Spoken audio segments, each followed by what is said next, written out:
நினைச்சிட்டு இருக்கீங்கன்ற என் மூக்கால் உனக்கு மயிறு தெரியாதா அப்படின்னு சொல்லிட்டு அந்த குழந்தைய தூக்கி அடிச்சா. இந்த சைடு கர்ப்பிணி பெண்கள் நாங்க எல்லாம் அவங்க வயிற்றுக்கிட்ட போய் கட்டி பிடிச்சிட்டு இருக்கோம். அவங்க வயிற்றுல பிரஷர் கொடுக்காம இருக்கோம். அவன் பின்னாடி புடிச்சு இழுக்கிறான். கர்ப்பிணி பெண்ணுன்னு பாக்கல. ஒரு ஆம்பளை போலீஸ் பொம்பளையே எப்படி தொட முடியும்? அதுவும் கர்ப்பிணி பெண்ணு. லேடி போலீஸ் வராங்க. லேடி போலீஸ் சொல்றாங்க. பாவம் லேடி போலீஸ் சொல்றாங்க. லேடி போலீஸ் எல்லா போலீஸையும் சொல்ல லேடி போலீஸும் சொல்றான். தயவு செய்து கேட்டுக்கோங்க. உங்களுக்காக அவங்க கண்ணீர் விடுறாங்க. ஆம்பளை போலீஸ் யாரும் கண்ணீர் எல்லாம் விடல. புடிச்சு இழுத்து தள்ளிக்கிட்டே இருந்தாங்க. அந்த தள்ளு முள்ளதான் கொஞ்ச நேரத்துக்கு முன்னாடி எங்க மைக்ல பேசினாரு. கைய உடைச்சிட்டு வந்து நிக்கிறாரு. எங்க அவரு?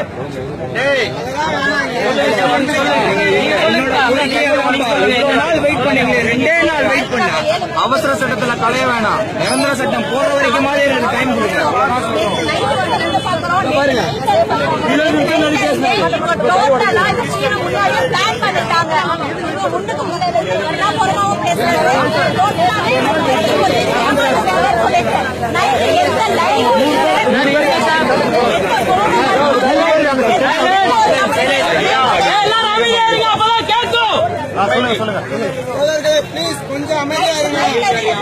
கிடையாது. எந்த கம்யூனிகேஷனும் கிடையாது. 5 சேனல் புதிய தலைமுறை இருக்கு. நியூஸ் 7 இருக்கு. சன் டிவி இருக்கு. எல்லாமே இருக்கு. லைவ் எதுவுமே போகல. முன்னாடி இருக்கிற மட்டும்தான் அந்த டெலிகாஸ்ட் ஆயிட்டு இருக்கு. நான் இந்த ஃப்ரெண்ட்ஸுக்கு எல்லாம் போன் பண்ணி கேட்கிறேன். முன்னாடி வந்தது மட்டும் தான் வந்துருக்குன்னு சொல்றாங்க. ஒண்ணு கரெக்டா 5 மணில இருந்து அந்த விஷயத்த அவங்க ரெடி ஆயிட்டாங்க. கூட்டத்தை கலைக்கிறதுக்கு அவங்க ரெடி ஆயிட்டாங்க. அத வேற மாதிரி எனக்கு போட்டு பூசி மொழி தெரிஞ்சு போது நாங்க 5 மணிக்கு வெளில கிளம்பி வரோம். கிட்டத்தட்ட எனக்கு தெரிஞ்ச ஒரு 5000 போலீஸ் கிட்ட அவ்வளவு கும்பல் உள்ள வந்து இருக்கிற பசங்க எல்லாத்தையும் புடிச்சு இழுத்து லத்திச்சாச்சு. நாங்க என்ன பண்ணோம்? எங்க பக்கத்துல இருக்கிற என்ன பண்றோம் தெரியல. இப்படி பக்கத்துல நிக்க லேடிஸ் மட்டும் கூப்பிடுறோம். அதுல ஒரு அம்மா கர்ப்பிணி குழந்தை வந்து ஆல்ரெடி இந்த நைட்ல எல்லாம் தூங்கிட்டு இருந்தாங்க. பீச்ல அந்த போராட்டத்தில் இருந்தவங்க குழந்தைய தூக்குறாங்க. அந்த குழந்தைய ஓங்க அவருக்கு தலையில அடிச்சாரா கொண்டு அடிச்சாரான்னு தெரியல. பட் அந்த அம்மா ஐயோ கத்துச்சு. அதுவும் நாங்க போன என்ன பிடிச்சி வெள்ளைகளுக்கு தள்ளினாங்க. இந்த பொண்ணை வந்து கால விழுந்து அழுகுது. விட்டுருங்க தயவு செஞ்சு அடிக்காதீங்க வான் பண்ணுங்கன்னு சொல்றாங்க. முதல்ல வெளில போறேன் பேட் வேர்ட்ஸ் யூஸ் பண்றாங்க. ஜென்ஸ் எப்படி ஒரு பேட் வேர்ட்ஸ் யூஸ் பண்ண முடியும்? சொல்ற உடம்பு நாங்க கால விழுந்து யாரையும் அடிக்காதீங்க தயவு செஞ்சு வான் பண்ணுங்க பசங்க கேட்டுக்கோங்கிறோம். அந்த பொண்ணு அந்த குழந்தைய அடிச்சிருக்காங்க. இப்போ 10 நிமிஷம் நியூஸ் வருது. பங்கு செத்து போட்டு வருது. டோட்டலா இவங்க பிளான் பண்ணி முன்னாடி நம்ம ஃபுல் ஆக்கிட்டாங்க. நாங்க யாரையும் மரியாதை குறைவாவோ அசிங்கமாவோ யாருக்கும் எங்கிட்ட பேசல. எங்க உறுதியை கேட்கிறோம். நியாயமா அமைதியான வழியில நாங்க போராடுறோம். எங்களை எல்லாமே டோட்டலா போர்சரி பண்ணி ஏமாத்திட்டாங்க. இதுக்கு ஒரு நிரந்தர தீர்வு வேணும்.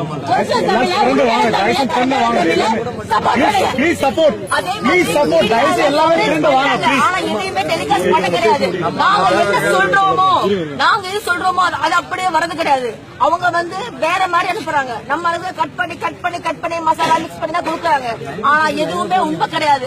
மக்களே இனிமேலாச்சும் முடிச்சுக்கோங்க. நான் உங்களுக்காக தான் போராடி இருக்கோம். இங்க எல்லாருமே அடி வாங்கினது உங்களுக்காக மட்டும்தான். கொஞ்சம் புரிஞ்சுக்கோங்க. சப்போர்ட் பண்ணுங்க. மத்த ஊர்ல எல்லாத்துலயுமே அலங்காநல்லூர்ல இருந்து மதுரை, சேலம், கோயம்புத்தூர், நாமக்கல், ஈரோட்ல இருந்து எல்லாருமே ஒரு பிரச்சனை இல்லாம நார்மலா இருக்கீங்க. நீங்க யாருமே பின் வாங்காதீங்க. இங்க மெரினால மட்டும் தான் பிரச்சனை. இவ்வளவு நாள் நீங்க மெரினாவை பார்த்தாமே ஏறுனீங்க. உங்க போராட்டம் மெரினாவே மறுபடியும் ஸ்டார்ட் பண்ணணும். தயவு செஞ்சு உங்க போராட்டத்தை கைவிடவே விடாதீங்க. தீர்வு வர வரைக்கும் உங்க போராட்டம் தயவு செஞ்சு தொடருங்க. எங்க சப்போர்ட் எங்கேயா இருந்தாலும் உங்களுக்கு கண்டிப்பா உண்டு. நாங்க தமிழர்கள் தான். அரசாங்கத்துக்கோ இந்திய சட்டத்துக்கோ எதுக்குமா அகேன்ஸ்டா இல்ல. இங்க எல்லாருக்குமே சட்டம் தெரியும். பெருசா நாங்க வக்கீலுக்கும் அதை கிடைக்கும். நியாயமான ரூல்ஸ் என்னன்னு தெரியும். நாங்க யாரும் அராஜகம் பண்ணல. இங்க இருக்கிற பாதி பேர்ல 80 பேர் ஃபேமிலி கிட்டத்தட்ட 20% பொம்பளைங்க தான் இருக்கும். எந்த பிரச்சனையும் எங்களால வராது. தயவு செஞ்சு சப்போர்ட் பண்ணுங்க. மத்த எந்த ஊர்ல இருந்தாலும் எந்த டிஸ்ட்ரிக்ட்ல இருந்து சென்னையில வேற எல்லா ஏரியால இருந்தாலும் வாபஸ் வாங்காதீங்க. எழுந்து போகாதீங்க. இது கண் துடைப்பு. எல்லாரும் அவங்கவுங்க சுயநலத்துக்காக மட்டும்தான் பண்றாங்க. தயவு செஞ்சு பின் வாங்காதீங்க. இது ரிபப்ளிக் டே பண்றாங்க. ஆனா அதுக்கு நாங்க என்ன பண்ணணும்ன்ற சொல்றோம். அது எல்லாரும் ஒட்டுமொத்தமா ஒரே மாதிரி பண்ணுங்க. பின் வாங்கிடாதீங்க. இப்போ சொல்றேன். இனிமே எதுக்காகவும் நம்ம விட்டு கொடுக்க கூடாது. கண்டிப்பா கடைசி வரைக்கும் நம்ம போராடுவோம். கண்டிப்பா பரவாயில்ல அடி வாங்குவோம், செத்தாவும் சாவோம். ஆனா கடைசி நம்ம வர வாரிசாச்சும் உயிரோட இருக்கிறோம். நம்ம நினைச்சா தமிழனா வாழணும்.